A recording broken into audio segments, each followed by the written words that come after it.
როდესაც სხვებს ვუზიარებთ ქრისტეს სწავლებებს, ღმერთი გვაქცევს ძვირფას ჭურჭლად, ანუ თავის ხალხად, რომელიც მიიღებს კურთხევებს. ბიბლია არ გვასწავლის ამ გაკვეთილს. პავლე მოციქულმა დაწერა: აღარ ვცოცხლობ, მე ჯვარს მაცვეს და ჩემში მცხოვრები ქრისტეა. სხვა სიტყვებით რომ ვთქვათ, ის გულისხმობდა, ვინც მე შემხვდება იღებს ქრისტეს. ჩემში მხოლოდ ქრისტე იღურება. ნუ მთხოვთ ფულს ან მატერიალურ სიკეთეებს, არამედ ეძებეთ ქრისტე. მაშინ მე გაგიზიარებთ ქრისტეს უსასყიდლოდ. ამგვარად სადაც არ უნდა წასულიყო, გულმოდგინედ ქადაგებდა ქრისტეს. ასე გაუზიარა პავლე მოციქულმა ქრისტე ქვეყნის ხალხს. ახლაც იგივე უნდა გავაკეთოთ. ამისთვის ჩვენში არ უნდა გქონდეს ის, რაც სატანას ეკუთვნის, არამედ ის, რაც ღმერთს ეკუთვნის.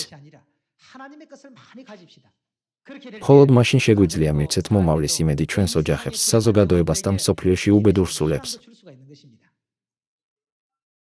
მოდით მივმართოთ იოანეს სახარების მე-10 თავს და 10 მოხლს. ქურდი მხოლოდ იმისათვის მოდის, რომ მოიპაროს, მოკლას და მოსპოს.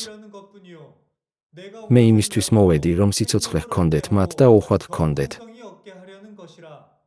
როგორც აქ ვხედავთ, ქრისტემ თქვა, რომ მისი ამ ქვეყნად მოსვლის მიზანი არის ჩვენთვის სიცოცხლის მიცემა.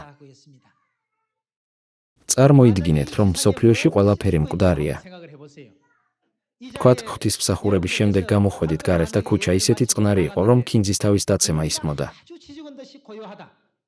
ყველა მანქანა თავის ადგილზე გაჩერდა და ყველა ადამიანი ქუჩაში მკვდარი იწვა. ქუჩის გასწვრივ ხეები გამხმარი და შიშველი იყო. სახლში რომ მიხვედით, კატა და ძაღლი მკვდრები იყვნენ, მაგიდის ქვეშ და დივანზე იჭმნენ. წარმოიდგინეთ თქვენი თავი ასეთ ადგილას. წარმოიდგინეთ, რომ საერთოდ არ არსებობს ცოცხალი არსება. როცა ასეთ სამყაროზე ფიქრობ, რამდენად საშინელია ეს. არ მეთანხმებით? ქრისტემ გვასწავლა, რომ ასეთი სამყარო ადამიანების სულიერი მდგომარეობა ამ დედამიწაზე, თუმცა ხალხი ამას ვერ აცნობიერებს. ამიტომ თქვა მან, მე მოვედი, რომ მათ ჰქონდეთ სიცოცხლე. მარკოზის სახარების პირველ თავში 35 მუხლის მიხედვით, იესო ქადაგებდა სიცოცხლის გადასარჩენად. მხოლოდ მათ, ვისაც სრულად ჰყავს ქრისტე, შეუძლიათ სრულად უქადაგონ ხალხს ქრისტეს შესახებ.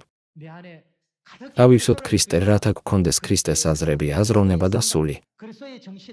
გთხოვთ ყველას, რომ ავსოთ თქვენი გული იმ სიყვარულის სულით, რომელსაც ქრისტე სურს განასახიეროს ამ დედამიწაზე. და ამით დღესვე დავასრულო ქადაგება. დიდი მადლობა.